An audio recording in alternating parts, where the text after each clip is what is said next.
पहला प्रश्न, आप कहते हैं कि पुण्य भी बांधता है और पाप भी बांधता है, तो तीर्थंकरों को उनका करुणाजन्य कर्म क्यों नहीं बांधता?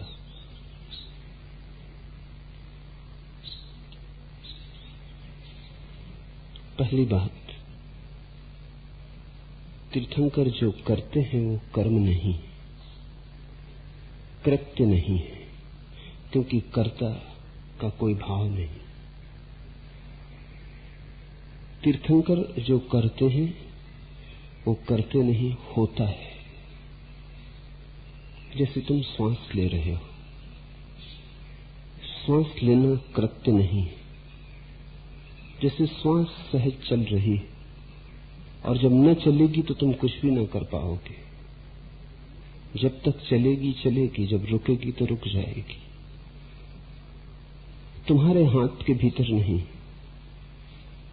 तुम्हारा कृत्य नहीं, अहंकार नियंत्रित नहीं। तीर्थंकर का कृत्य नहीं, श्वास जैसी सहज दशा है, होता है, किया नहीं जाता है, करने वाला कोई भी बचा नहीं। करुणाजन्य है ऐसा कहना भी गलत है। करुणा पूर्ण है लेकिन करुणाजन्य नहीं। करुणाजन्य तो तब होता है जब तुम्हें दया आए और तुम कुछ करो। करुणापूर्ण तब होता है जब तुम करुणा से पूर्ण हो गए हो और उससे कुछ बहता है। इन दोनों में फर्क है। जब तुम्हें राह चलते किसी भिखमंगे पर दया आती है तो तुम्हारे भीतर कुछ हलन चलन हो गए, तुम्हारी ज्योति कप गई, तुम्हारी प्रज्ञा थिर न रही, दूसरे के दुख से कप गई। पहले दूसरे के सुख से कपती थी। किसी ने बहुत बड़ा मकान बना लिया तो ईर्ष्या जगी थी।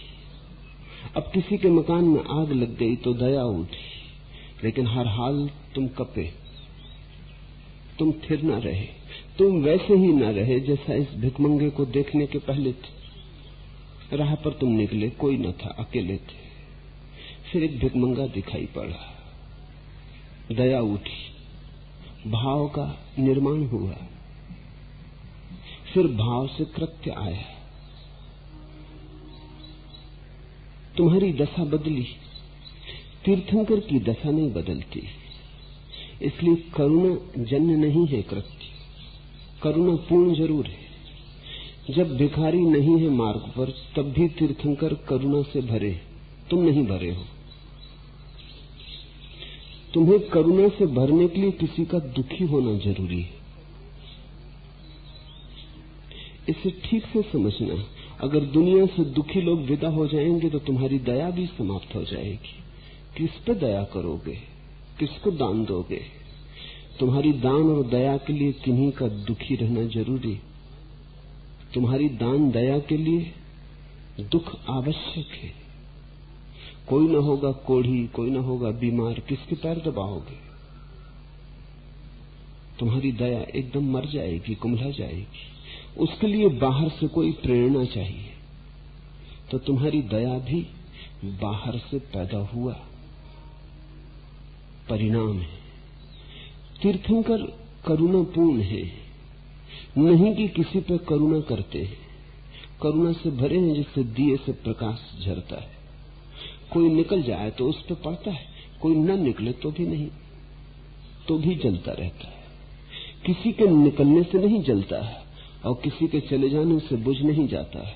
किसी पर निर्भर नहीं है, आत्मभाव की दशा है। तो तीर्थंकर की करुणा तुम्हारे दुख के कारण नहीं है। तुम सुखी हो तो भी तीर्थंकर की करुणा तुम पर उतनी ही है जितने तुम दुखी हो। तुमसे कुछ प्रयोजन नहीं है। तुम नहीं हो तो भी तीर्थंकर की करुणा उतनी ही है जबकि तुम हो। तुम्हारा होना न होना कुछ फर्क नहीं लाता। तीर्थंकर की करुणा तुम्हारे और तीर्थंकर के बीच संबंध नहीं है, तीर्थंकर की दशा है। उसकी अवस्था है, उसका आनंद भाव है। वो तुम पर इसलिए करुणा नहीं कर रहा है कि तुम दुखी हो, उससे तुम्हारे तरफ करुणा बहती है क्योंकि वो आनंदित है। इस भेद को बहुत ठीक से समझ लेना। तुम्हारी जरूरत है इसलिए नहीं देता है वो, उसके पास जरूरत से ज्यादा है इसलिए देता है। जीसस के जीवन में कहानी है जो उन्होंने बहुत बार कही। एक बगीचे के मालिक ने सुबह सुबह मजदूर बुलाए। अंगूरों का बगीचा था और जल्दी ही फसल को काट लेना था। मौसम बदला जाता था।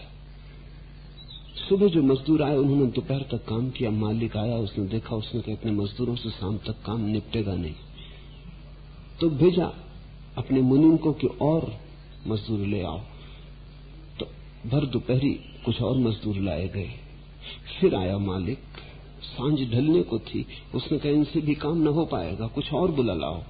तो सूरज ढलते ढलते काम बंद होते होते कुछ मजदूर आए, और जब रात्रि में उसने पैसे बांटे तो सबको बराबर दे दिए। जो सुबह आए थे उनको भी, जो दोपहर आए थे उनको भी, जो सांझ आए थे उनको भी, जिन्होंने दिन भर काम किया उनको भी, और जिन्होंने कुछ भी काम न किया था उनको भी।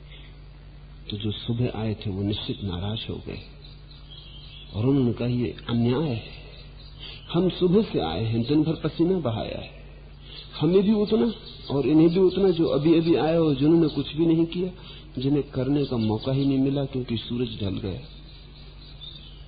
तो उस मालिक ने कहा तुम्हें कम तो नहीं दिया है। उन्होंने कहा नहीं, कम नहीं दिया है, जितनी मजदूरी मिलती उससे ज्यादा ही दिया, लेकिन अन्याय हो रहा है, इन्होंने तो कुछ भी नहीं किया।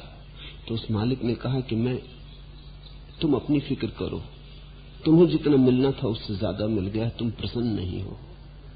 तुम इनसे तुलना मत करो, इन्हें मैं काम के कारण नहीं देता, मेरे पास बहुत है इसलिए देता हूं।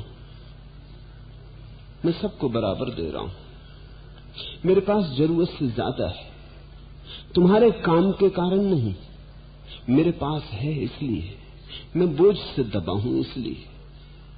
जीसस की कहानी बड़ी महत्वपूर्ण है। महावीर तुम्हें देते हैं तुम्हारे दुख के कारण नहीं। मिला है उन्हें, खूब मिला है, और उसको न बांटे तो वो बोझिल हो जाता है। उसे बांटना जरूरी है। अगर तुम न भी होगे तो भी बांटेंगे, अगर तुम सुखी होगे तो भी बांटेंगे। तो तुम्हारे दुख से तुम तीर्थंकर की करुणा को मत जोड़ना, तुमसे उसका कोई संबंध नहीं। तीर्थंकर की करुणा का संबंध उसके अंतर आनंद से, सच्चिदानंद से। वो अपनी आत्मा में रमा है और उसने इतना पा लिया है, और जो पाया है वो कुछ ऐसा है कि बांटो तो बढ़ता है, न बांटो तो घट जाता है। इसलिए तुम पर करुणा करके तीर्थंकर कुछ कर रहे हैं ऐसा नहीं। आनंद भाव में बांटते हैं, बांटने से बढ़ता है।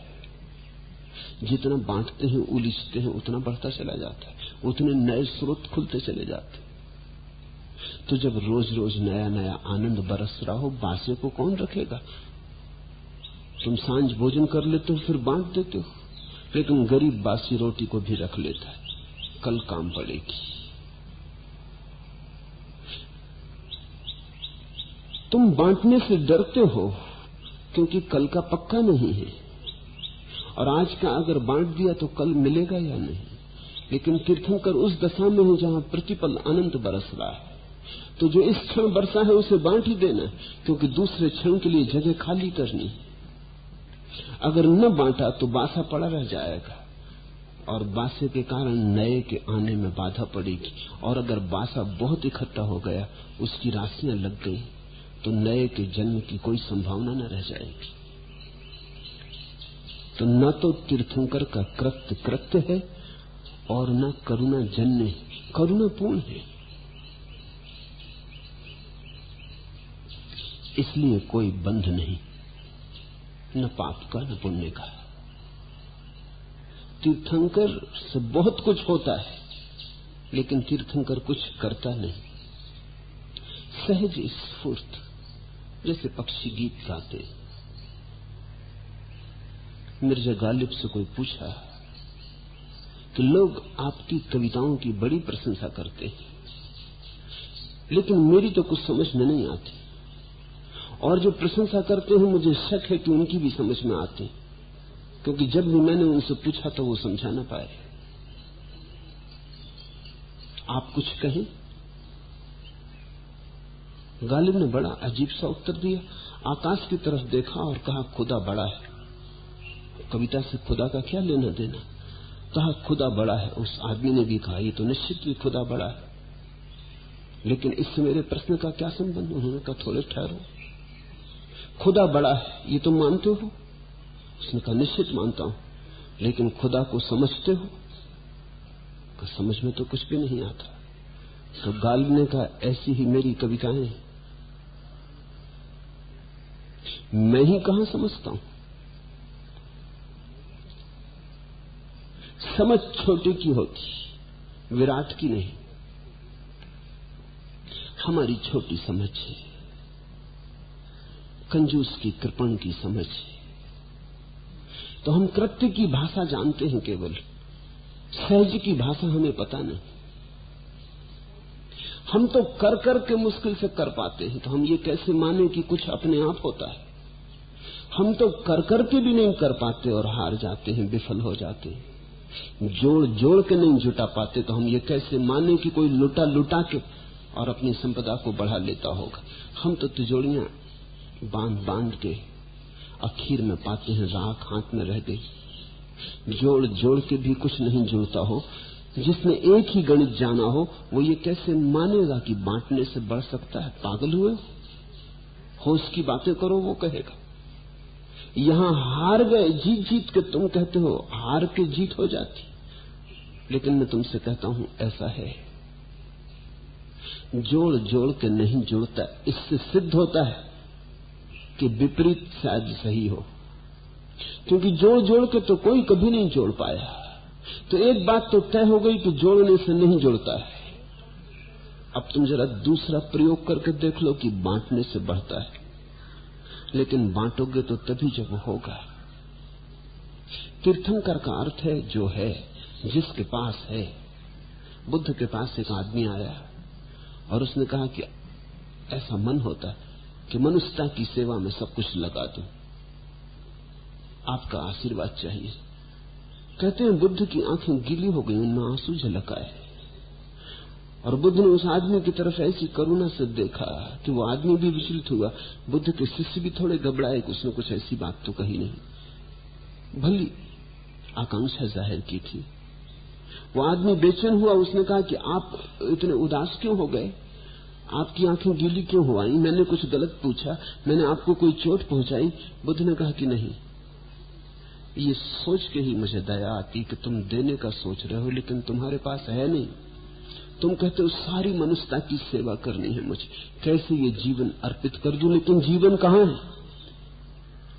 तुम्हें मैं देखता हूं तो खाली हाथ हो तुम, राख ही राख है भीतर। जीवन कहां है? तुम दोगे क्या? देने के पहले होना चाहिए। चूंकि हमारे पास नहीं है इसलिए हम जोड़ते, जोड़ के सोचते हैं कि हो जाएगा। जिनके पास है वो बांटते, क्योंकि बांट के उनको लगता है कि बढ़ता है।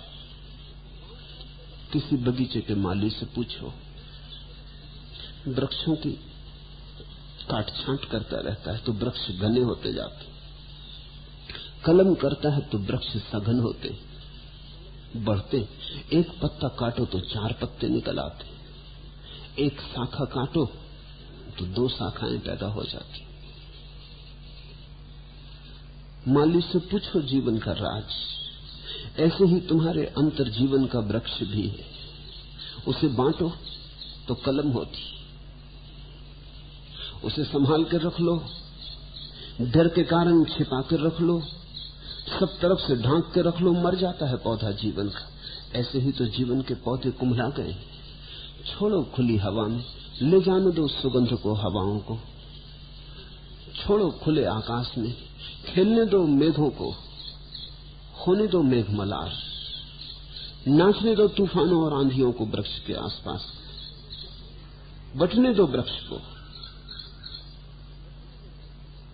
खुलने दो, फैलने दो, बढ़ेगा, खूब बढ़ेगा, ऊपर भी भीतर भी, ऊंचाइयों में भी बढ़ेगा और गहराइयों में भी बढ़ेगा। जितना वृक्ष ऊपर जाता है उतनी ही जड़ें नीचे गहरी चली जाती है। लेकिन हमने अभी कृपण का ही गणित जाना है,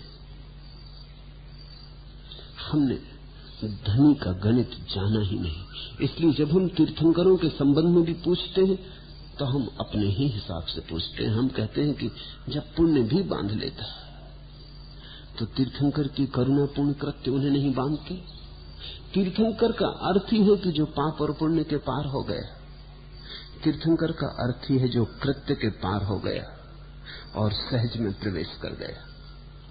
इस शब्द सहज को खूब खूब मंथन करना, चिंतन करना, ध्यान करना। ये शब्द बड़ा बहुमूल्य है। इस शब्द का अगर तुम्हें अर्थ विस्फोट हो जाए तो तुम्हारे जीवन में क्रांति हो जाएगी। सहज का अर्थ है जो तुम्हारे बिना किए अपने से होता है। बहुत कुछ है जो सहज हो रहा है, उस पे भी तुम अपने को आरोपित किए हो। तुम कहते हो मैं, किसी से प्रेम हो जाता, तुम कहते हो मैं प्रेम करता हूं। होता है, तत्क्षण तुम बदल देते हो भाषा। तुम कहते हो करता हूं। किसी ने कभी प्रेम किया? सुना कभी तुमने कि किसी ने प्रेम किया? कोई प्रेम कर सकता है? अगर मैं तुम्हें आज्ञा दूं कि करो प्रेम, तुम कर पाओगे? तुम कहोगे ये भी कोई आज्ञा की बात है, ये कोई मेरे किए से होगा? होगा तो होगा, नहीं होगा तो नहीं होगा। होता है तो होता है, नहीं होता तो नहीं होता है। जब हो जाता है तब रुका नहीं जा सकता, और जब नहीं होता है तब किया नहीं जा सकता।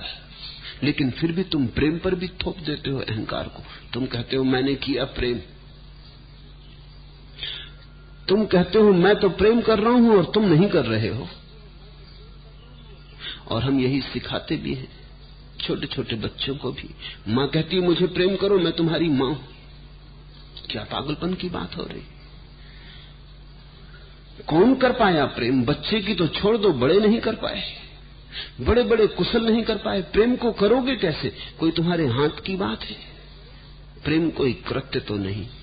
लेकिन अगर बच्चे को तुमने जोर दिया कि करो मुझे प्रेम, मैं तुम्हारी मां हूं, तो बच्चे को तुम एक ऐसी असमंजस में, ऐसे संकट में, ऐसी विडंबना में डाल रहे हो जिसका तुम्हें कुछ पता नहीं कि तुम क्या कह रहे हो। छोटा सा बच्चा तड़फेगा, सोचेगा कैसे करो प्रेम, लेकिन करना ही पड़ेगा क्योंकि मां पर सब निर्भर है। दूध निर्भर है, जीवन निर्भर है। मां के सहारे ही बच सकता है बच्चा। बाप कहेगा मुझे प्रेम करो, मैं तुम्हारा बाप हूं, मैंने तुम्हें जन्म दिया। अब जन्म देने से कोई प्रेम का लेना देना है? लेकिन बच्चा चेष्टा करेगा कि ठीक है, जब सब कहते हैं, बड़े बूढ़े कहते हैं तो करना ही होगा। तो झूठा मुस्कुराएगा, झूठे पैर छुएगा, झूठी प्रसन्नता जाहिर करेगा। शुरू हुआ पाखंड। फिर जीवन भर ऐसे ही झूठ में जिएगा, फिर मर जाएगा और प्रेम की सहज उद्भावना से परिचित न हो पाएगा, क्योंकि पहले से ही प्रेम के मार्ग पर झूठ खड़ा हो गया। न मां इतना ही कर सकती कि अगर उसे बच्चे के प्रति प्रेम है तो करे प्रेम। अगर उस प्रेम के संघात में, अगर उस प्रेम के संसर्ग में बच्चे की सहजता भी प्रफुल्लित हो उठेगी तो हो उठेगी। सौभाग्य, न हो तो मजबूरी है, हो जाए तो सौभाग्य, न हो तो कुछ किया नहीं जा सकता, असहाय अवस्था है। हो जाए तो धन्यभाग, परमात्मा को धन्यवाद दिया जा सकता है। न हो तो शिकायत करने का कोई उपाय नहीं, स्वीकार कर लेना होगा, यही भाग्य। लेकिन इतना ही किया जा सकता है कि मां बच्चे को अगर प्रेम करती तो करे, अगर उसके भीतर प्रेम का आविर्भाव हुआ है तो उलीचे, लुटाए, बरसाए। इस वर्षा में ही बच्चे की वीणा भी बजेगी, बजनी ही चाहिए। इस प्रेम के परिवेश में बच्चे का सोया हुआ प्राण जागृत होगा, बच्चे के बीच प्रेम के अंकुरित होंगे। ये प्रेम जो सब तरफ से बरसता हुआ उसके भीतर भी प्रेम की हुंकार को उठाएगा। ये प्रेम का आवाहन उसके भीतर भी चैतन्य को जगाएगा, वो भी प्रेम से भरेगा। लेकिन तब प्रेम का सहज अनुभव होगा। एक दिन अचानक पाएगा वो मां को प्रेम करता है भाषा की बात, पाएगा कि मां से प्रेम है, और तब उसके जीवन में एक बात निश्चित हो जाएगी कि भूल के भी प्रेम को कृत्य न बनाएगा। शिक्षक कहते हैं सम्मान करो, श्रद्धा करो। श्रद्धा कहीं कोई करता है? होती है। मैं विश्वविद्यालय में बहुत दिन तक था। शिक्षकों की एक ही परेशानी कि श्रद्धा खो गई, कि विद्यार्थी आदर नहीं करते। मैंने बार बार शिक्षकों के सम्मेलन में कहा कि ये बात ही तुम गलत तरफ से उठाते हो। श्रद्धा कोई कर सकता है, और जो की गई श्रद्धा थी वो झूठी थी, इसलिए उखड़ गई। ये सदी थोड़ी सच्चाई की तरफ ज्यादा झुकी सदी। आज का युवक अतीत के युवक से सच्चाई की तरफ ज्यादा झुका हुआ युवक है। एक मां अपनी बेटी को कह रही थी कि जब तक मेरा विवाह नहीं हुआ तब तक मैंने किसी पुरुष का स्पर्श भी नहीं किया था। क्या तू भी बड़े होकर अपने बच्चों से यही कह सकेगी? उस युवती ने कहा, कह तो सकूंगी मगर इतनी अकड़ से नहीं जितनी अकड़ से तुम कह रही हो, क्योंकि मैं जानती हूं ये झूठ है। तो कह तो सकूंगी, अगर कहना ही पड़ेगा तो कह सकूंगी, लेकिन इतनी अकड़ से नहीं जितनी अकड़ से तुम कह रही हो। थोड़ी सच्चाई की तरफ झुका हुआ युग है, तो जो झूठ जहां जहां था वहां से टूट गया है। तो शिक्षकों से मैंने बहुत बार कहा कि तुम जब भी ये सवाल उठाते हो कि विद्यार्थियों का आदर खो गया है, तब तुम्हें असल में दूसरा सवाल उठाना चाहिए, बुनियादी सवाल, कि तुम कहीं ऐसा तो नहीं कि गुरु नहीं रहे हो? क्योंकि गुरु हो तो आदर होता ही है, होना ही चाहिए। जैसे वर्षा हो तो वृक्ष हरे हो जाएं। अब वृक्ष अगर सूखने लगे और बादल शिकायत करें कि वृक्षों को क्या हो रहा है, वर्षा आ गई है और वृक्ष हरे नहीं हो रहे, तो हम यही कहेंगे कि तुम बरसे कहां? तुम बरसते तो वृक्षों का हरा हो जाना बिल्कुल सहज था। ये अपने से होता है। गुरु गुरु नहीं है। आकांक्षा कर रहा है गुरु को जैसा सम्मान मिलना चाहिए वैसा मिलने की, वो नहीं मिलता, नहीं मिलता। पीड़े खड़ी होती, वो जबरदस्ती थोपने की कोशिश करता है।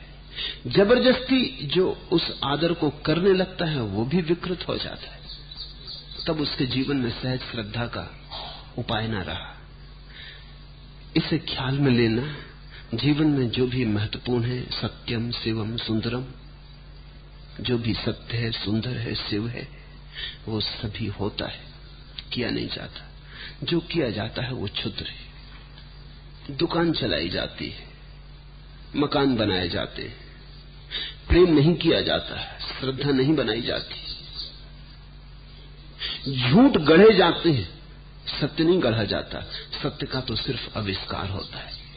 सत्य तो है, झूठ बनाने पड़ते।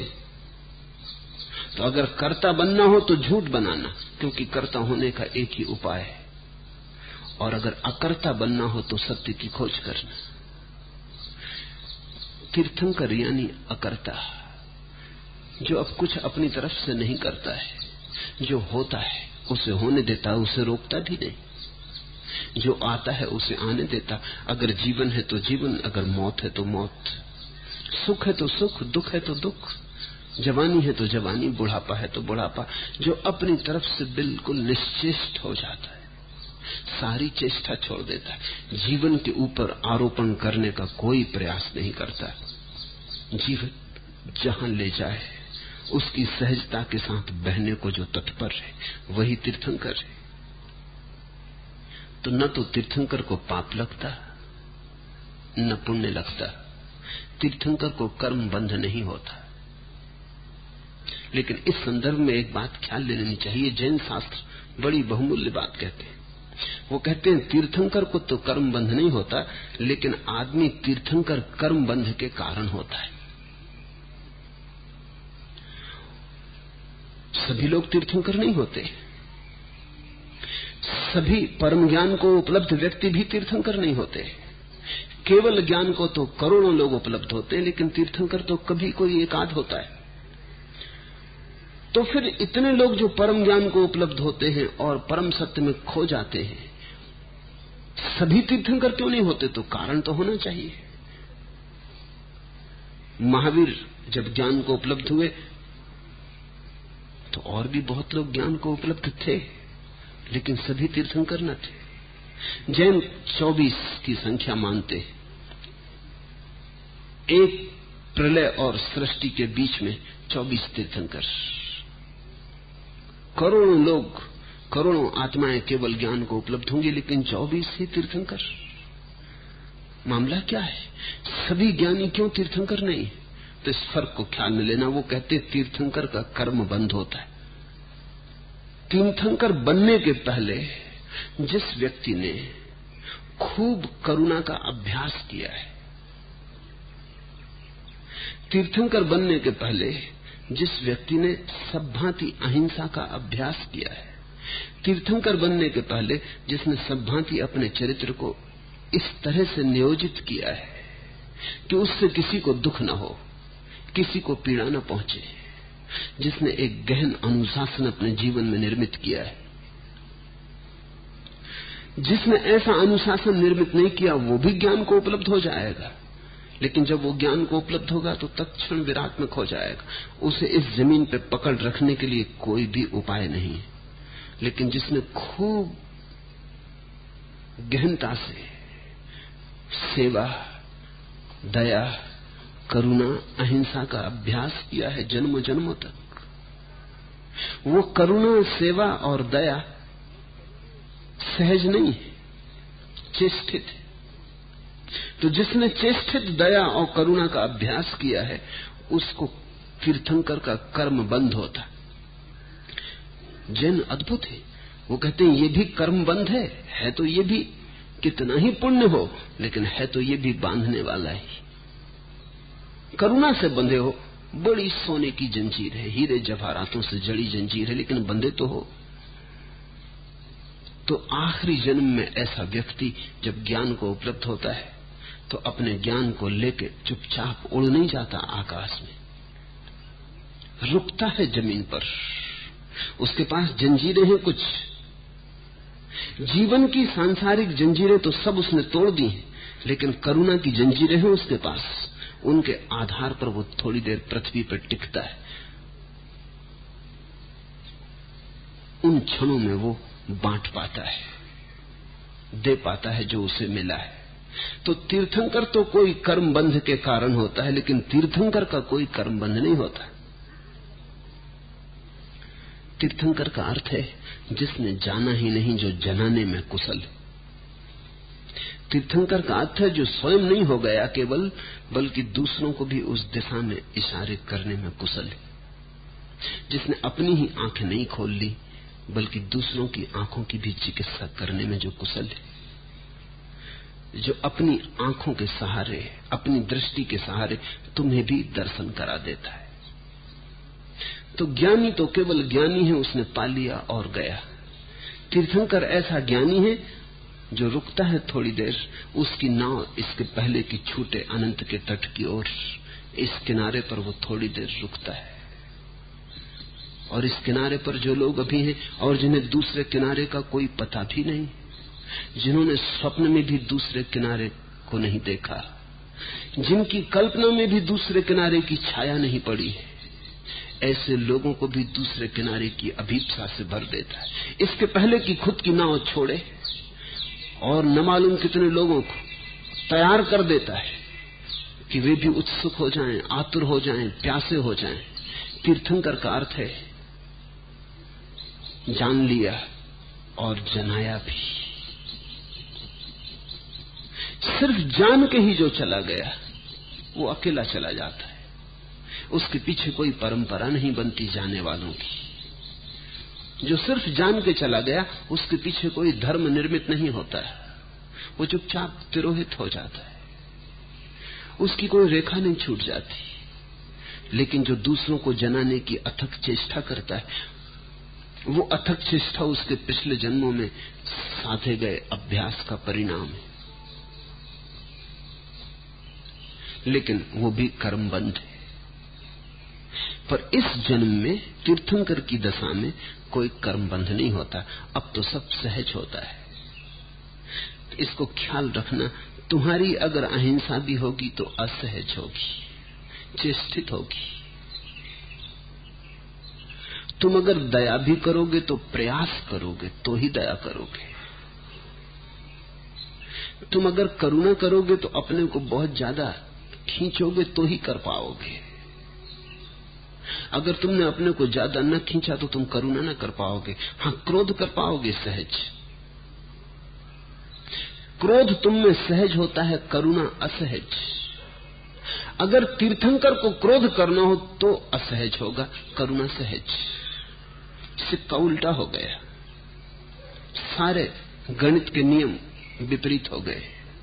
अगर तीर्थंकर को क्रोध करना पड़े, कभी कभी तीर्थंकर क्रोध करते, जैन तीर्थंकरों के जीवन में तो उल्लेख नहीं,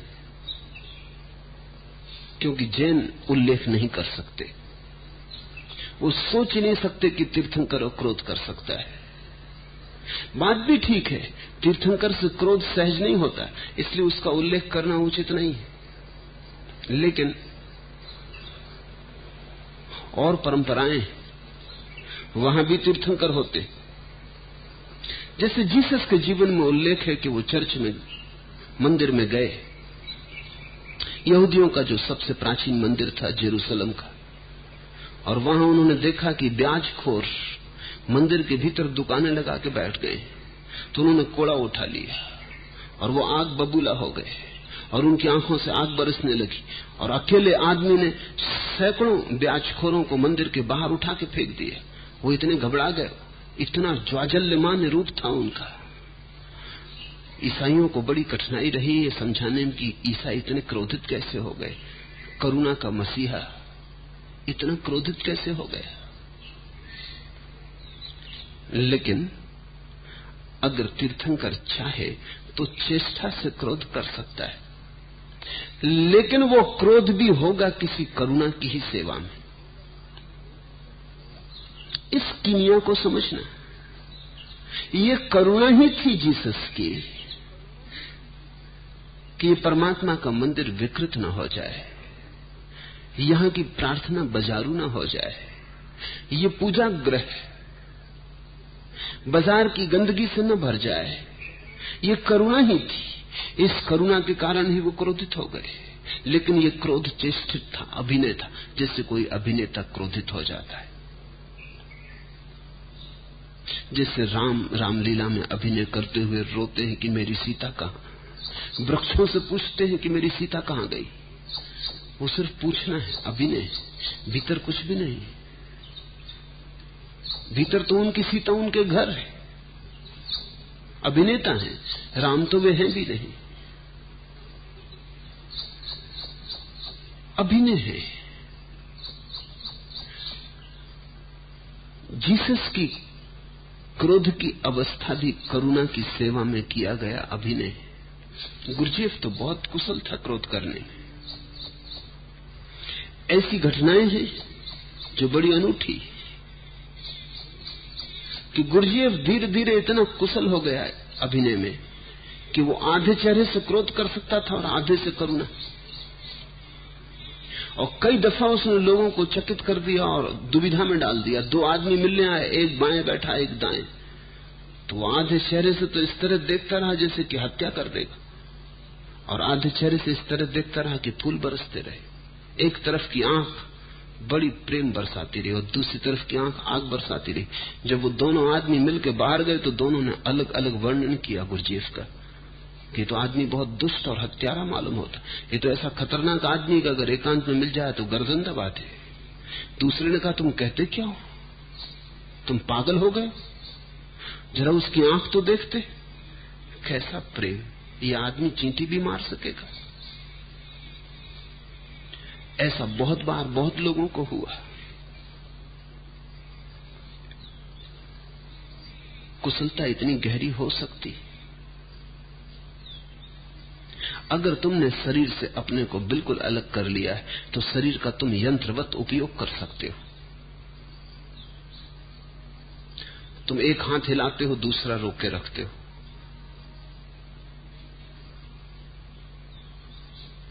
इसी तरह एक आंख क्रोध कर सकती, एक प्रेम कर सकती। चेहरे का एक हिस्सा कुछ कह सकता, दूसरा कुछ कह सकता। और इसके पीछे वैज्ञानिक कारण है, क्योंकि तुम्हारे पास दो मस्तिष्क है, एक मस्तिष्क नहीं। बायां मस्तिष्क अलग है, दायां मस्तिष्क अलग है, दोनों की प्रक्रिया अलग है। और ये भी हो जाता है कभी कि अगर दोनों के बीच का छोटा सा सेतु है वो टूट जाए तो एक आदमी में दो आदमी पैदा हो जाते हैं, स्प्लिट पर्सनैलिटी हो जाती। तुम्हारा शरीर दो हिस्सों में बटा है, इसे ख्याल में रखना। इसलिए तो दायां हाथ अगर सक्रिय होता है तो बायां निष्क्रिय होता है। जिसका बायां सक्रिय होता है उसका दायां निष्क्रिय होता है, क्योंकि दोनों हिस्सों में एक हिस्सा पुरुष का और एक हिस्सा स्त्री का है। आधा हिस्सा निष्क्रिय है, आधा हिस्सा सक्रिय है। और तुम्हारा आधा चेहरा अलग होता है और आधा चेहरा अलग होता है। तुमने कभी ख्याल नहीं किया। तुम अपना चित्र उतरवाना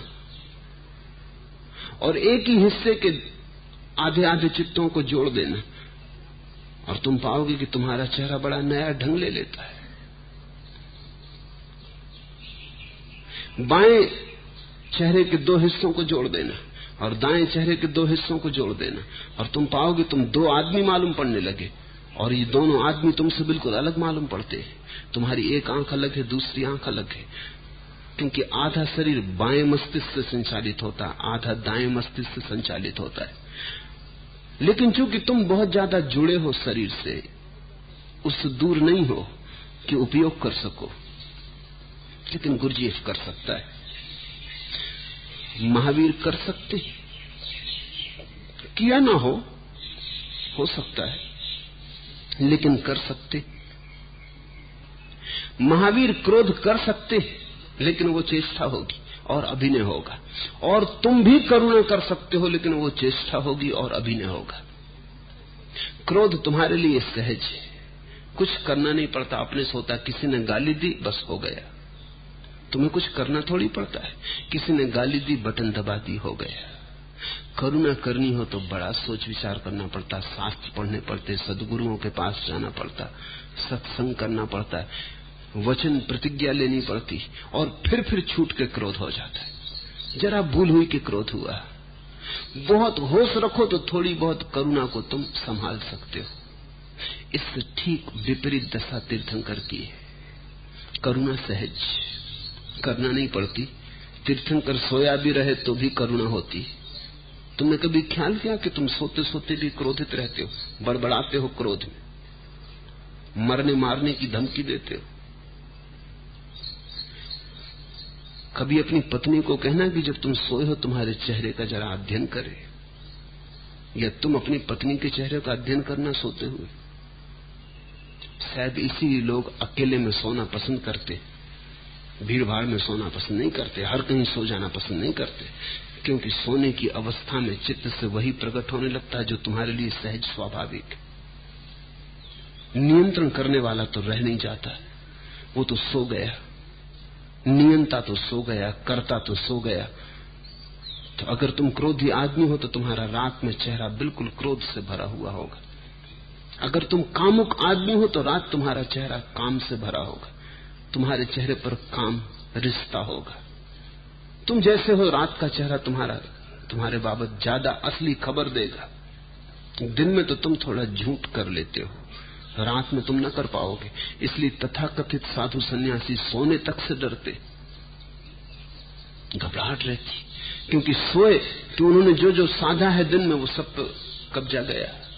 दिन भर तो साधा ब्रह्मचर्य, लेकिन रात काम वासना का स्वप्न मन को पकड़ लेता है। अब क्या करें, स्वप्न में कैसे साधे? स्वप्न में तो होश ही नहीं है, साधना कैसे हो पाएगा? ऐसी चित्त की दशा है। साधारणता जब तक हम मूर्छित हैं, बेहोश हैं, तब तक हमसे गलत तो सहज होता है और सही चेष्टा से होता है।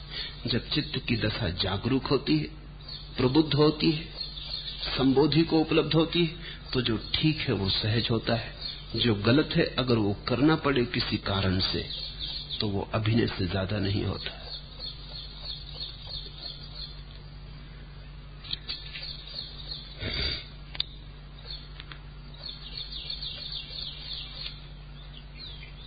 दूसरा प्रश्न, पहली बार मैं किसी के प्रेम में पड़ा हूं, लेकिन मेरा अहंकार मुझे प्रेम में पूरी तरह डूबने नहीं देता। मेरा हृदय तो नारद के साथ है, लेकिन बुद्धि महावीर के साथ। भीतर से तो प्रेम करना चाहता हूं, लेकिन बाहर कुछ और ही प्रकाशित होता है।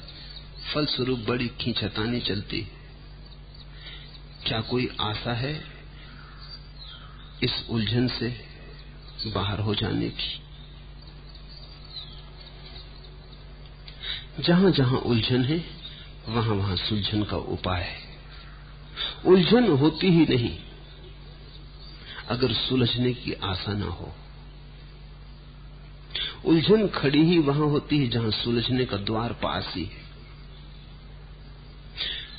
हर समस्या में छिपा हुआ समाधान है और हर उलझन में छिपी हुई सुलझन है, और हर प्रश्न अपने उत्तर को लिए हुए जरा खोज की जरूरत है। तुम ऐसा कोई प्रश्न नहीं खोज सकते जिसका उत्तर ना हो। देर अबेर लगे, तुम ऐसी कोई उलझन नहीं बना सकते जिसका सुलझाव ना हो। तुम ना करना चाहो सुलझाओ तो बात अलग, तब उलझन की समस्या नहीं है, तुम्हारी समस्या। तुम करना ही नहीं चाहते। अगर तुम करना चाहो तो कोई बाधा नहीं। अब ये उलझन खड़ी की हुई है। पहली बार किसी के प्रेम में पड़ा हूं, लेकिन मेरा अहंकार मुझे प्रेम में पूरी तरह डूबने नहीं देता। अगर ये समझ में आ रहा है तो चुन लो, या तो अहंकार को चुन लो, तब प्रेम पागलपन, तब छोड़ो बकवास।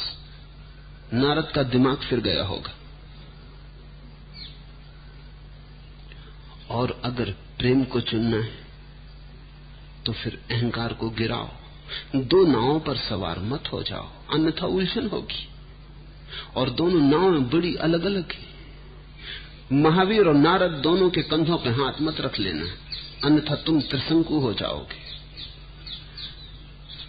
तब तुम बड़ी उलझन में पड़ोगे। लेकिन उलझन के लिए न तो महावीर जिम्मेवार होंगे और न नारद जिम्मेवार होंगे। जिम्मेवार तुम होगे जिसने दोनों के कंधों पे हाथ रख लिए। किसने तुमसे कहा था? नारद से पूछते तो नारद तो कहते हैं महावीर गलत है, महावीर से पूछो तो महावीर कहते हैं नारद गलत है। इसलिए जुम्मा उन पर न डाल सकोगे तुम।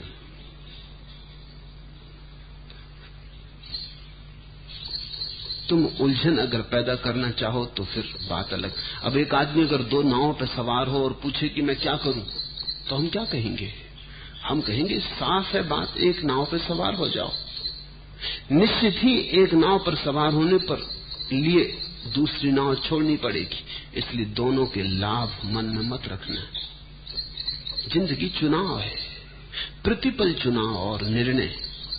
और जब भी तुम एक बात चुनते हो तो कुछ छोड़ना पड़ता है। सच तो यह है, एक बात चुनने के लिए 1000 बातें छोड़नी पड़ती। तुम यहां आए मुझे सुनने, इस घंटे के 1000 उपयोग हो सकते थे। तुम दुकान पर बैठ सकते थे, कुछ रुपया कमा लेते। तुम सिनेमा जा सकते थे, कोई फिल्म देख लेते। तुम शराब घर में जा सकते थे, शराब पी लेते, गपशप कर लेते, अखबार पढ़ लेते, रेडियो सुन लेते। 1000 उपयोग हो सकते थे इसके, वो तुमने छोड़े और ये उपयोग चुना कि मुझे सुनते हो। ये बड़ा चुनाव है। अब तुम अगर चाहो कि वे लाभ भी जो तुमने छोड़ दिए मुझे सुनने से मिल जाएं, तो तुम गलत चाह कर रहे हो। गलत चाह से अड़चन आती। अब अगर तुम्हें अहंकार में रस आ रहा हो तो छोड़ो प्रेम की बात, फिर पूरे अहंकारी बन जाओ, फिर राजनीति तुम्हारा धर्म होगी, फिर दौड़ो अहंकार पद, दिल्ली की यात्रा करो।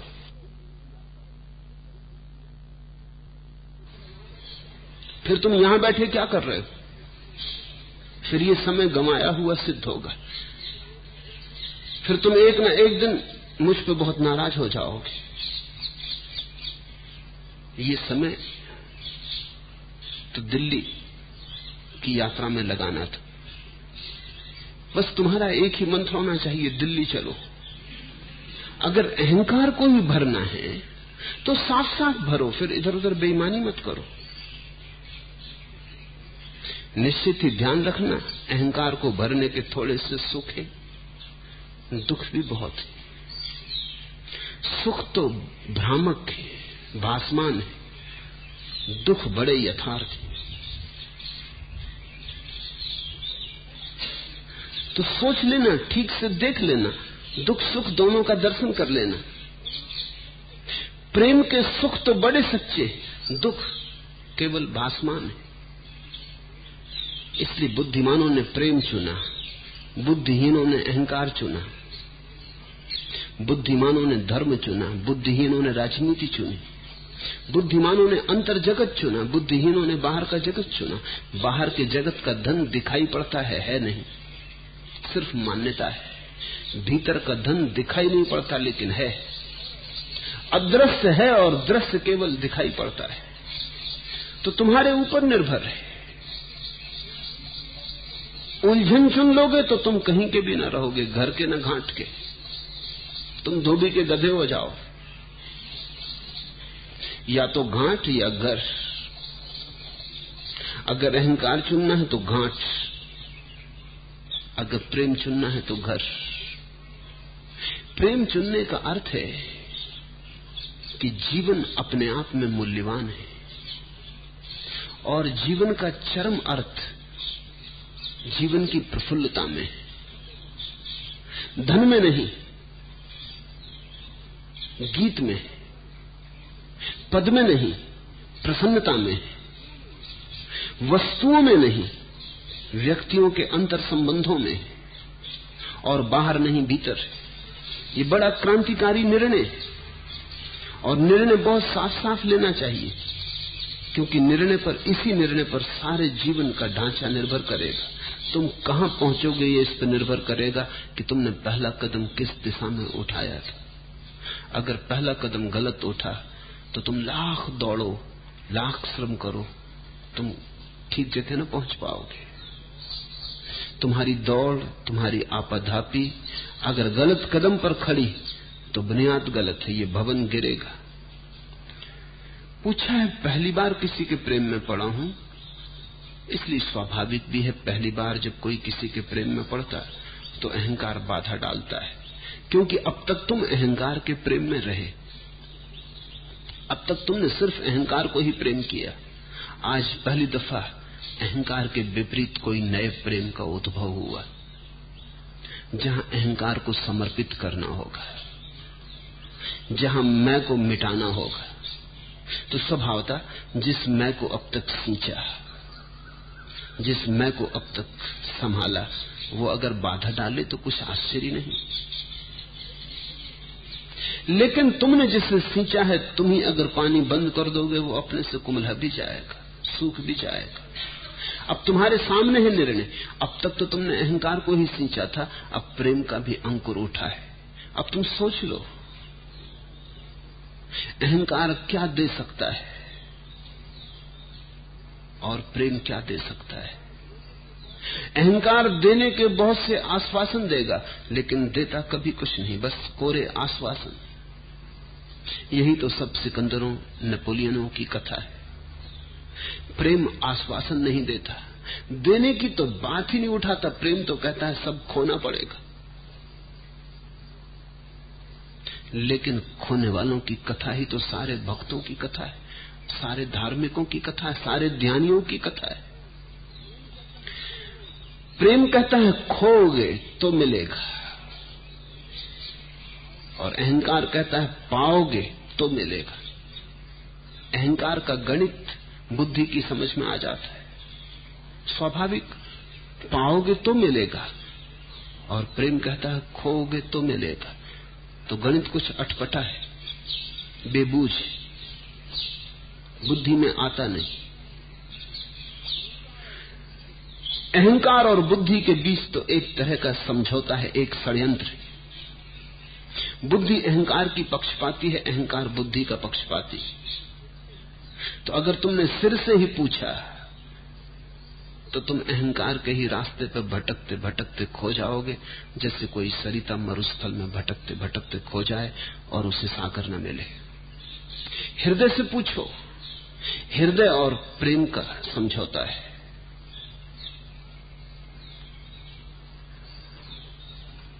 और हृदय कह रहा है लेकिन मेरा अहंकार मुझे प्रेम में पूरी तरह डूबने नहीं देता। मेरा हृदय नारद के साथ और मेरी मन बुद्धि महावीर के साथ। तो तुम चुन लो। अगर तुम्हें लगता है कि हृदय गलत कह रहा है तो तुम बुद्धि के साथ कुछ दिन चल लो, दौड़ लो। 100 में से कभी कोई एक आध पहुंच पाता है, कोई महावीर। बहुत दुर्गम है, क्योंकि व्यर्थ की उलझन अस्मिता की खड़ी हो जाती। कोई परमात्मा नहीं जहां सिर झुकाया जा सके। तो बिना किसी परमात्मा के सामने सिर झुकाना आ जाना बहुत दुर्लभ है। महावीर को घटा, बिना किसी परमात्मा के सिर झुका दिया, बिना किसी वेदी के आहुति चढ़ा दी। कोई नहीं है परमात्मा, इस कारण साधारणता तो मैं मजबूत होगा। तो इसकी बहुत कम संभावना है कि तुम महावीर हो सको, इसकी संभावना ज्यादा है कि तुम नीत्शे हो जाओ। नीत्शे का भी तर्क वही है, वो कहता कोई परमात्मा नहीं, लेकिन जैसे ही उसने कहा कोई परमात्मा नहीं, उसने तत्क्षण कहा जब परमात्मा नहीं तो मनुष्य स्वतंत्र है कुछ भी करने को। फल क्या हुआ? फल हुआ नीत्शे का पागल हो जाना। वो अहंकार मजबूत होता चला गया। कहीं कोई वेदी न मिली जहां चढ़ा देता, वेदी को इंकार कर दिया। इंकार करने का कारण ही यही बताया कि अगर परमात्मा है तो मैं नीचा हो गया, और मैं नीचे कैसे हो सकता हूं? मेरे से ऊपर कोई भी नहीं हो सकता, इसलिए परमात्मा को इंकार किया। नीच से पागल हुआ। 100 में 99 मौके ये हैं कि तुम पागल हो जाओगे। महावीर तो बड़े कुशल व्यक्ति हैं। चुना तो ठीक वही मार्ग जो नीत्शे का है, लेकिन परमात्मा नहीं है इससे ये निष्कर्ष न लिया कि मनुष्य अब स्वच्छंद है। इससे उल्टा ही निष्कर्ष लिया। महावीर ने कहा चूंकि परमात्मा नहीं है इसलिए अब कोई स्वच्छंदता न चलेगी, सारा उत्तरदायित्व मेरा है। समझे फर्क?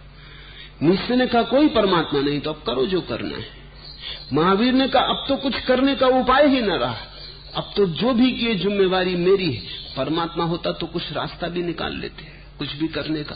तीर्थ स्नान कराते, मंदिर में पूजा कर देते, प्रार्थना करके समझा बुझा लेते, पाप हो जाता पश्चाताप कर लेते। और फिर वो करुणावान है, रहीम है, रहमान है, वो क्षमा कर ही देता है। उसने तो बड़े बड़े पापियों को क्षमा कर दिया। कहते हैं एक पापी ने मरते वक्त भूल से अपने लड़के को बुलाया, नारायण नारायण। लड़के का नाम नारायण था, और ऊपर के नारायण ने समझा कि मुझे पुकार रहा है, क्षमा कर दिया, स्वर्ग में उठा लिया, बैकुंठ में वास कर रहा है वो पापी अब। तो जो इतनी सरलता से फुसला लिया जाता है, रुस्बत भी जिसकी इतनी सस्ती है, बुलाया भी नहीं था जिसे, किसी और को ही बुलाया था, लेकिन नाम मात्र का संयोग मिल गया नारायण। और जो भूल में पड़ गया, जो ऐसा खुशामद लोलुप है, ऐसा परमात्मा हो तो फिर कुछ भी करने की छूट है। अगर महावीर से पूछो तो महावीर ये कहेंगे, अगर परमात्मा है तो फिर मनुष्य स्वच्छंद है, फिर जो भी करना हो करो, क्योंकि आखिर में तो वो है, उसके चरण पर गिड़गिड़ा लेना, रो लेना, माफी मांग लेना, और वो करुणावान है, वो क्षमा कर देगा। तो जो निष्कर्ष नीत्शे ने लिया वही निष्कर्ष महावीर ने लिया, लेकिन बिल्कुल उल्टी तरफ से। अगर परमात्मा है तो आदमी स्वच्छंद हो जाएगा। तो महावीर ने कहा परमात्मा तो कोई भी नहीं, इसलिए प्रार्थना का उपाय नहीं है। अपने को बनाना है, निर्मित करना है, छांटना है, काटना है, निखारना है, सब अपना ही है। खुद की जिम्मेवारी चरम है, ये उत्तरदायित्व आखिरी है, इसको तुम किसी और पे न टाल सकोगे। इसलिए तुम आखिर में ये ना कह सकोगे कि मैं क्या करूं, हो गया, भोगना पड़ेगा। स्वच्छंदता का कोई उपाय नहीं। तो महावीर ने तो परमात्मा के न होने से उत्तरदायित्व लिया, नीत्शे ने परमात्मा के न होने से स्वच्छंदता ली। महावीर तो विमुक्त हो गए, नीत्शे विक्षिप्त हो गए। दोनों का तर्क का प्रारंभ बिल्कुल एक जैसा था, लेकिन अंत बड़ा भिन्न हुआ। कहां महावीर परम सुगंध को उपलब्ध हुए और कहां नीत्शे पागलखाने में सड़ा और मरा। सोच लेना, महावीर का रास्ता बहुत थोड़े लोगों के लिए है। उनके लिए है जिनके लिए स्वतंत्रता स्वच्छंदता न बनेगी। उनके लिए है जिनके लिए परमात्मा का अभाव, अहंकार न बनेगा। जो कहेंगे जब परमात्मा ही नहीं तो मेरे होने का क्या, परमात्मा तक नहीं है तो मैं क्या हो सकता हूं। परमात्मा का अर्थ है सारे अस्तित्व का मैं, सारे अस्तित्व का केंद्र।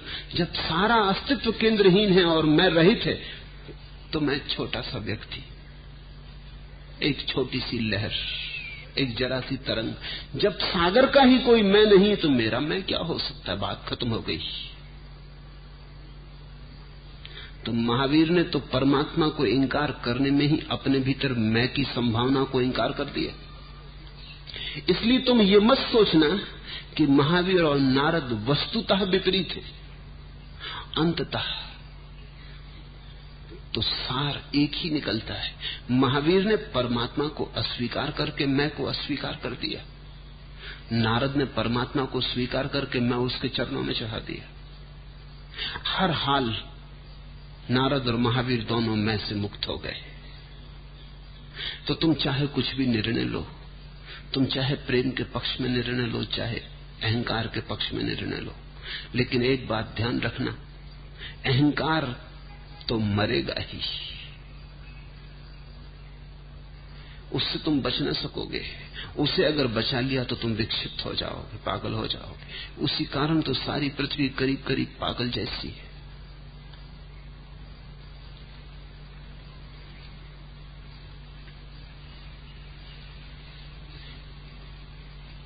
अगर मेरी सुनो तो मैं कहूंगा हृदय की सुनो, प्रेम की सुनो, ज्यादा सुरक्षित मार्ग है। महावीर का मार्ग बहुत खाई खड्ड से गुजरता है, डर है कि तुम कहीं गिर ना जाओ। नारद का मार्ग बहुत सुरक्षित है, तुम्हारी कमजोरी को भी संभाल लेगा, तुम्हें सहारा देगा। महावीर का मार्ग बहुत अकेला है, अत्यंत एकांत का है, बहुत दूभर है। जाओ तो सोच समझ के जाना कि नीत्शे का खतरा तुम्हारे पीछे लगा रहेगा। नारद के मार्ग पर नीत्शे का खतरा नहीं है। ऐसा नहीं कि वहां कोई खतरा ही नहीं, खतरा तो हर चलने में होता है, हर यात्रा में होता है। जो घर बैठे रहते उन्हीं को खतरा नहीं। हवाई जहाज से चलो तो खतरा है, बैलगाड़ी से चलो तो वो भी कभी कभी उलट जाती। लेकिन ऐसा है कि बैलगाड़ी से उलट के मरते हुए लोग नहीं देखे जाते, थोड़ी चोट वगैरह लग जाती हो। साधारणतः बैलगाड़ी उलट जाए तो इतना खतरा नहीं है, क्योंकि गति ही कोई बड़ी न थी, पृथ्वी से फासला ज्यादा दूर का न था। नारद का रास्ता बहुत पृथ्वी के करीब है, प्रेम का रास्ता पृथ्वी के बहुत करीब है, और तुम्हारा जो सामान्य जीवन है उससे बहुत फासला नहीं है। तुम अपने सामान्य जीवन में जीते हुए भी नारद को सुगमता से साध सकते हो। खतरा क्या है? खतरा एक ही है, और वो ये है कि प्रेम कहीं वासना ही न बन जाए। प्रेम भक्ति बने, ये तो नारद का मार्ग है, और प्रेम कहीं वासना ही रह जाए, ये खतरा है। जैसे महावीर के पीछे चलने वाले जैन मुनि अहंकार की पाषाण प्रतिमाएं बन गए, वैसे ही नारद के पीछे चलने वाले भक्त केवल भोग श्रृंगार में खो गए। खतरा तो है ही, खतरा तो सभी रास्तों पर है। चलने वाले को खतरा तो है ही, इसलिए संभल के तो चलना होगा। फिर भी खतरे की मात्राएं भिन्न भिन्न है। अगर नारद के मार्ग पर तुम भटके भी तो तुम वहां से नीचे न गिरोगे जहां तुम हो, क्योंकि वासना में तो तुम हो ही। अगर नारद के मार्ग से तुम गिरे भी तो बैलगाड़ी से गिरे, जमीन से ज्यादा दूर न थे, वासना में तुम हो ही। इतना ही धोखा दे सकते हो कि अब तुम अपनी वासना को प्रेम कहने लगो और प्रेम को भक्ति कहने लगो। बस नामों के धोखे दे सकते हो, कुछ ज्यादा खतरा नहीं होगा। लेकिन महावीर के मार्ग से अगर तुम गिरे तो पागलपन है, विक्षिप्तता है, और भयंकर अहंकार के खड़े हो जाने का डर। जैन मुनि को देखते हो, उससे ज्यादा गहन अहंकारी व्यक्ति खोजना मुश्किल है। जैन मुनि श्रावक को हाथ जोड़ के नमस्कार भी नहीं कर सकता, कठिन, असंभव। मुनि और श्रावक को नमस्कार करे, आशीर्वाद दे सकता, नमस्कार नहीं कर सकता। लेकिन मैं पूछता हूं, जब नमस्कार ही नहीं कर सकते तो आशीर्वाद देने की झंझट भी क्या कर रहे हो? जब कुछ करना ही है तो नमस्कार बेहतर था आशीर्वाद देने की बजाय। और जिसका नमस्कार सूख गया है उसके आशीर्वाद में कोई बहुत बल नहीं हो सकता। अहंकार से आया हुआ आशीर्वाद क्या फल लाएगा? वो तो झुके हुए हृदय से निकले तो ही लाभ होता है। वो तो लदे हुए वृक्ष की तरह, जैसे वृक्ष झुक जाता है जब वृक्षों से लद जाता, फलों से लद जाता है। ऐसा जब कोई प्रेम से लदा हो और झुका हो तभी उससे मीठे फलों के आशीर्वाद उपलब्ध होते हैं। अकड़े खड़े एक डाल नहीं झुकी, फल तो है ही नहीं, आशीर्वाद कहां से होगा? लेकिन जैन मुनि अकड़ के खड़ा हो जाता है, तपश्चर्या है, कोई समर्पण किसी के प्रति नहीं है, सिर्फ संकल्प है। तो सिर्फ संकल्प की शक्ति का खतरा यह है कि तुम्हारा अहंकार विक्षिप्त न हो जाए। फिर चुनाव तुम्हारा है। इतना निश्चित है कि उस मार्ग से भी लोग पहुंचे,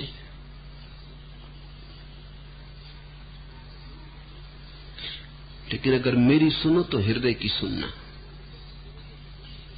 और जब तुम हृदय की सुनोगे तो बुद्धि को तकलीफ होगी, क्योंकि हृदय को चुनने का अर्थ है बुद्धि का प्रभुत्व गया, तर्क की तुम्हारे ऊपर जो मालकियत है वो टूटी।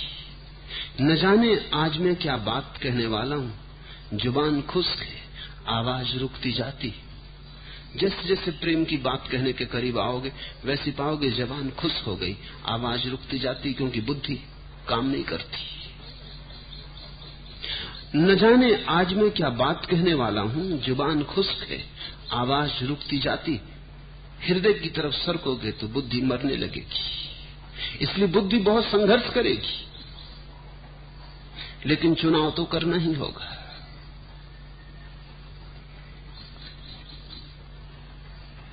और प्रेम का मार्ग सुगम है, छोटा है, करीब से करीब है, क्योंकि प्रेम सुगम है, सहज है। प्रेम को लेकर ही तुम पैदा हुए हो। ध्यान को इतनी आसानी से नहीं कहा जा सकता कि तुम लेकर पैदा हुए हो। ध्यान तो तुम बड़ी चेष्टा करोगे तो शायद दिया जले, लेकिन प्रेम की तलफ तो तुम्हारे भीतर है ही, तुम्हारी श्वास श्वास में भरी, तुम्हारे रोए रोए में भरी। कहां है ऐसा मनुष्य जो प्रेम के लिए प्यासा ना हो? कहां है ऐसा मनुष्य जो प्रेम देने को आतुर ना हो? न दे पाओ, कुछ अड़चन आती हो, न मिल पाए, कुछ बाधा पड़ जाती हो और बात, लेकिन कहां है ऐसा मनुष्य जो प्रेम के लिए आतुर ना हो? प्रेम स्वाभाविक है, नैसर्गिक है, वो जीवन के रित का हिस्सा है। ध्यान बड़ी चेष्टा, बड़े परिमार्जन, बड़ी मर्यादा, बड़े अनुशासन से उपलब्ध होता है। तो जो नैसर्गिक है उसको तुम जल्दी काम में ला सकते हो। तू न दे नामे को इतना तूल गालिब, मुक्त सर लिख दे कि हसरत से झूं अर्जे सितम हाय जुदाई का। प्राण प्यारे को पत्र लिखते समय पत्र को बहुत विस्तृत न बना गालिब, बस इतना लिख दे, इतना काफी है संक्षेप में कि श्री चरणों में विरह की पीड़ा निवेदन करने की लालसा से लसित हो, काफी है। न दे नामे को इतना तूल, चिट्ठी को बहुत लंबी मत कर, गालिब मुख्तसर लिख दे, बस संक्षेप में इतना लिख दे कि हसरत से झूं अर्जे सितम हाय जुदाई का, कि विरह की पीड़ा बहुत हो गई, अब श्री चरणों में ये निवेदन रखता हूं, क्या मिलने की बड़ी गहरी अभीप्सा है, बस काफी है। प्रेम की चिट्ठी छोटी होती,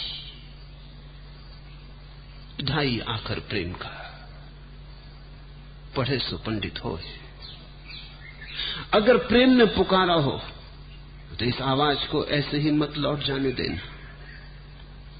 अगर प्रेम ने पुकारा हो तो सुनना, दो गाम उसके पीछे चलना, क्योंकि प्रेम के रास्ते से दो गाम चल के भी आदमी परमात्मा तक पहुंच जाता है। संकल्प का रास्ता बहुत लंबा, बहुत बीहड़, बहुत अकेले का है। हाँ, कुछ को वैसी चुनौती ही भाती है, जिनको वैसी चुनौती भाती है उनको वही मार्ग चुनना चाहिए।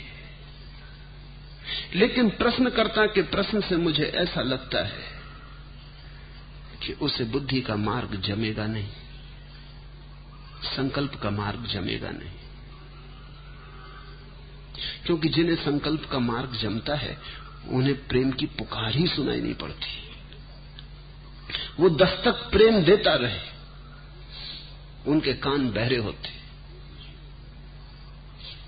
प्रेम में उन्हें सिर्फ पाप दिखाई पड़ता है। तो संकल्प के मार वाला व्यक्ति तो ये पूछेगा ही नहीं, ये तो उसी ने पूछा है जिसका मार्ग प्रेम है, लेकिन बुद्धि की अड़चन में पड़ गया है। चाहे तो गहरी यही है कि प्रेम में उतर जाए, लेकिन अहंकार उतरने नहीं देता, झुकने नहीं देता। तो इस अहंकार को तोड़ो, इस अहंकार से अपने को अलग करो। पूछने वाला शिकार तो हो ही गया है, तीर तो लग ही गया है। दिल को हम सर्दे वफा समझे थे, क्या मालूम था, यानी यह पहले ही नजरे इम्तिहान हो जाएगा। समझे थे कि दिल बहुत प्रेम प्रवीण, पता न था कि पहली नजर में ही मर मिटेगा। प्रेम का तीर तो लगा है, अब तुम बुद्धि की सुन सुन के कहीं इस घाव को छिपा मत लेना। ये घाव सौभाग्य है। हाँ, जिनका मार्ग संकल्प का है उन्हें ये घाव लगता ही नहीं, उनके आसपास से तीर निकल जाते हैं, उनको चुभते नहीं, इसलिए उनके सामने सवाल नहीं उठता।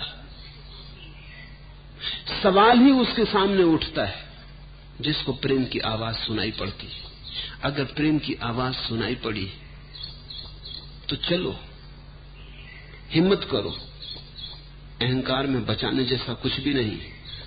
और इतना मैं कहता हूं कि संकल्प के मार्ग पर भी आखिर में तो अहंकार छोड़ना ही पड़ेगा। प्रेम के मार्ग पर प्रथम ही छोड़ना पड़ता है, संकल्प के मार्ग पर अंतिम छोड़ना पड़ता है। प्रेम के मार्ग की संकल्प के मार्ग में इतना ही भेद है। प्रेम के मार्ग पर जो पहला कदम है वो संकल्प के मार्ग पर अंतिम कदम है। पहले तो संकल्प के मार्ग का साधक अपने को निखारता है, तेज से भरता है, उज्जवल करता है, चरित्र को निर्मित करता है, सील को बांधता है, मर्यादा बनाता है, सब तरह से अनुशासित होकर सील और चरित्र का स्तंभ बनता है। लेकिन इस सब के भीतर एक सूक्ष्म अहंकार बनता जाता है। मैं हूं तपस्वी, मैं हूं संयमी, मैं हूं योगी, ये मैं भरता जाता है। फिर आखिरी घड़ी आती, तब उसे पता चलता है कि अब सब तो छूट गया, ये मैं बचा, वो सब तो गिर गया जो गलत था। लेकिन उस सब गलत को गिराने में एक चीज भीतर निर्मित होती चली गई, अब इसको गिराना है। तो संकल्प के मार्ग पर अंततः अंतिम अहंकार को छोड़ना पड़ता है। भक्ति के मार्ग पर अहंकार पहले ही कदम में छोड़ना पड़ता है। इसलिए मैं कहता हूं जिसे छोड़ना ही है उसे इतनी देर भी क्या ढूंढना। जिसे छोड़ना ही पड़ेगा आखिरी शिखर पर पहुंचने के पहले। कभी तुम हिमालय गए, कभी शिखर चढ़े, तो जैसे जैसे शिखर की ऊंचाई बढ़ने लगती है वैसे वैसे सामान छोड़ना पड़ता है। आखिरी शिखर पर तो कोई नग्न होकर ही पहुंचता है, सब छोड़कर ही पहुंचता। वस्त्र भी भारी हो जाते, अपनी श्वास ही भारी होने लगती। तो कंधे पर अगर तुम बोझ डाले हुए हो, छोड़ना पड़ेगा, छोड़ते जाना पड़ेगा। अंतिम शिखर सत्य का, बस तुम बचते हो तुम्हारी शुद्धता में, कोई मैं का भाव नहीं होता। महावीर उसे आत्मा कहते हैं, नारद उसे परमात्मा कहते हैं।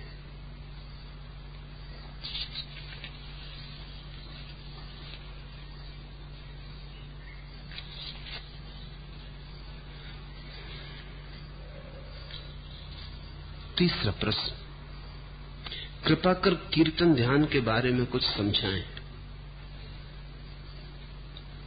कीर्तन समझने की बात नहीं, करने की बात है। कीर्तन शब्द में ही छुपा है राज, करने की बात।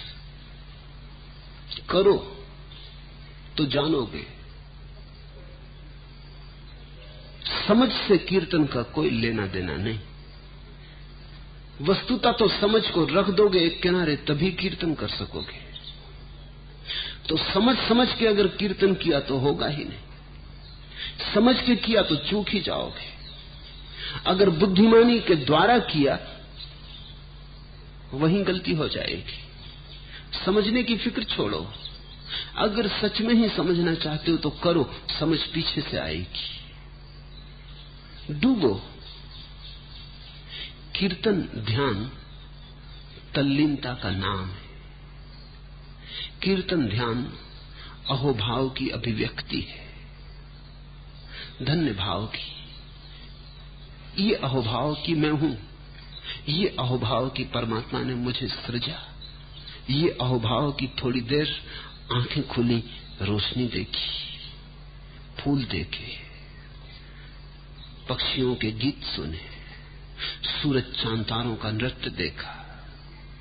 ये थोड़े क्षण, ये थोड़े लम्हे जो जीने के मिले, ये न मिलते तो किससे शिकायत करते। ये मिले अकारण मिले, मांगे न थे, बिना मांगे मिले, किसी ने दिए। ये किसी का प्रसाद है। इस प्रसाद के प्रति जो धन्यवाद है वही कीर्तन है। तुमने चाहा तो न था कि तुम हो जाओ, तुम चाहते भी कैसे जब तुम थे ही ना। चाहने के लिए हो जाना तो पहले जरूरी। तुमने चाहा तो न था कि तुम देख सको, क्योंकि देखा ही ना होता तो देखने की चाह कैसे पैदा होती। तुमने चाहा तो न था कि सुन सको ये गीत, ये संगीत जो जीवन का है, ये कलरव नाद जो अस्तित्व का है, ये सब मिला है, ये वरदान है, ये तुम्हारे बिना मांगे मिला। ये भीख नहीं है, ये प्रसाद है। भीख और प्रसाद के फर्क को समझ लेना। तुमने मांगा और मिले तो भीख, तुमने न मांगा न तुमने चाहा और मिला तो प्रसाद।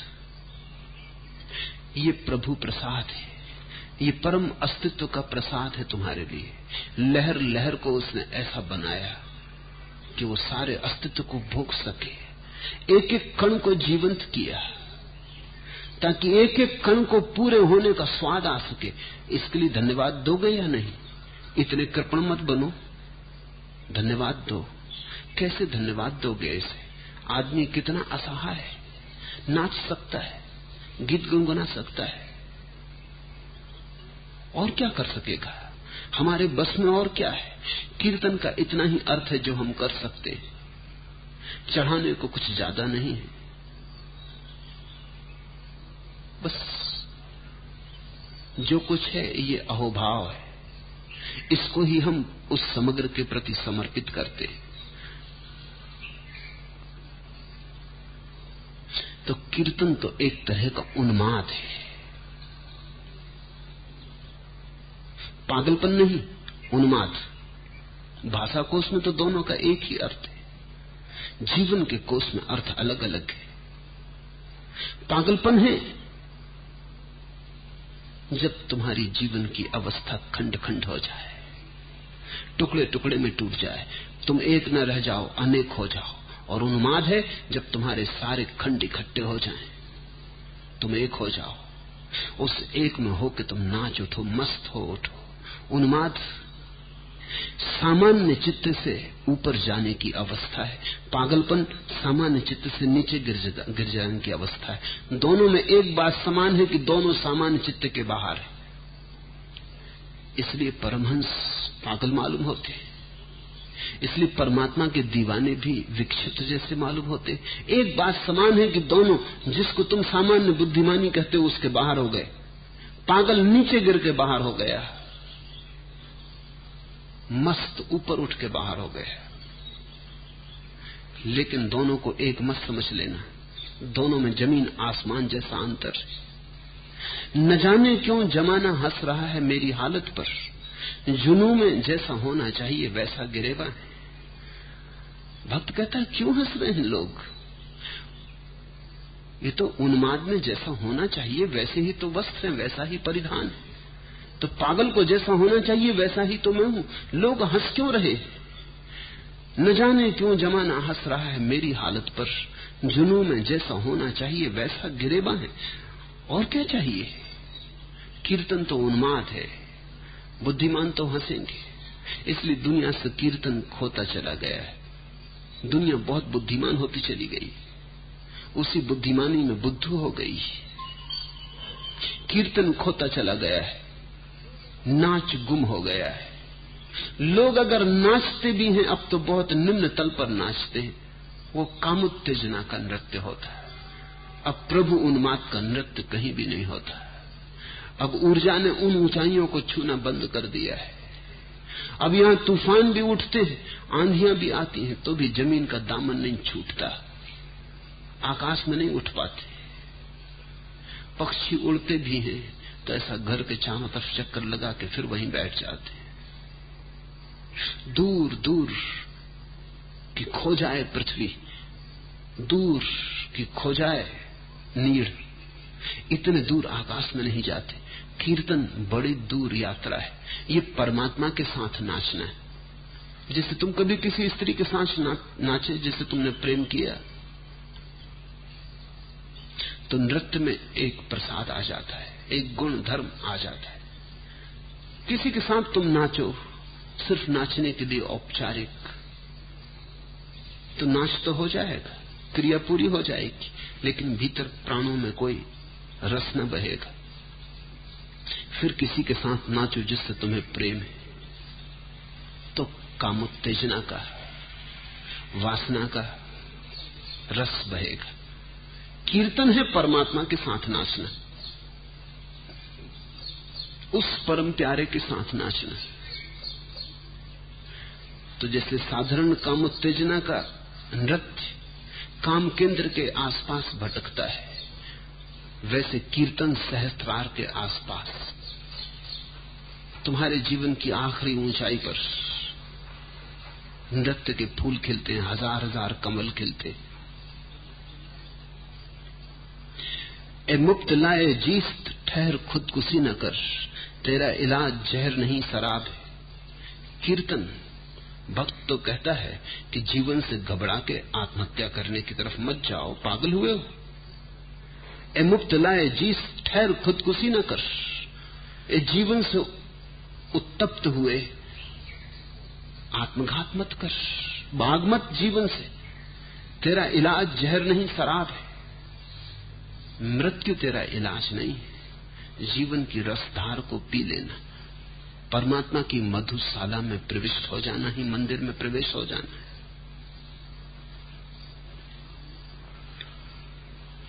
तर दामनी पे शेख हमारी न जाइए, दामन निचोड़ दें तो फरिश्ते वजू करें।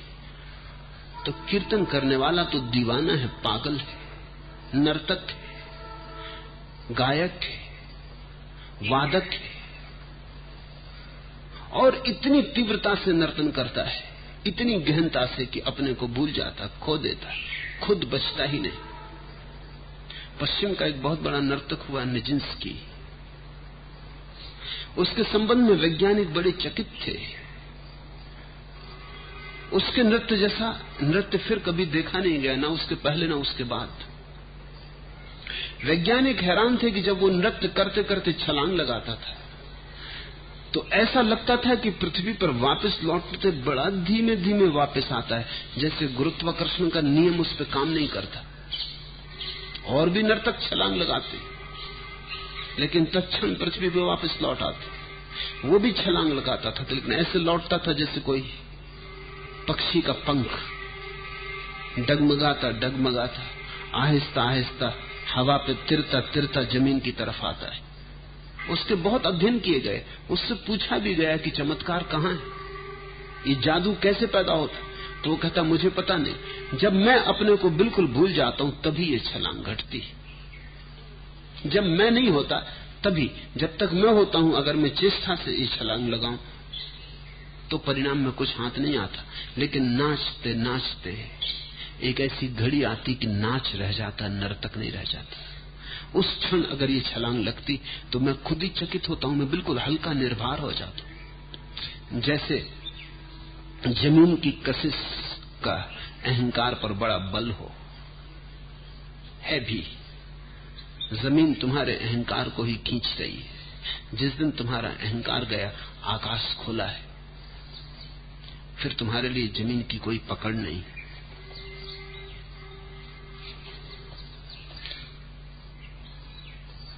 तो नृत्य में, गीत में, कीर्तन में, भजन में डूबा हुआ भक्त ज्ञानियों से कहता है तरदामनी पे शेख हमारी न जाइए, हमारे भीगे दामन पे मत जाइए। दामन निचोड़ दें तो फरिश्ते वजू करें। ये शराब इस जगत की शराब नहीं, ये बेहोशी किसी और जगत की बेहोशी, ये अपने भीतर किसी और जगत को निमंत्रण है। भक्त जब कीर्तन में परिपूर्ण लवलीन होता है तब भक्त नहीं रहता, भगवान ही होता है। तब वो केवल शून्य हो गया होता है और उस शून्य में उतर आती परम मूर्छा। तुम खाली तो जगह करो, तुम सिंहासन तो रिक्त करो। परमात्मा प्रतिपल उत्सुक है तुम्हारे भीतर आ जाने को, तुम तो जरा बाहर हो जाओ। कीर्तन का इतना ही अर्थ है अपने से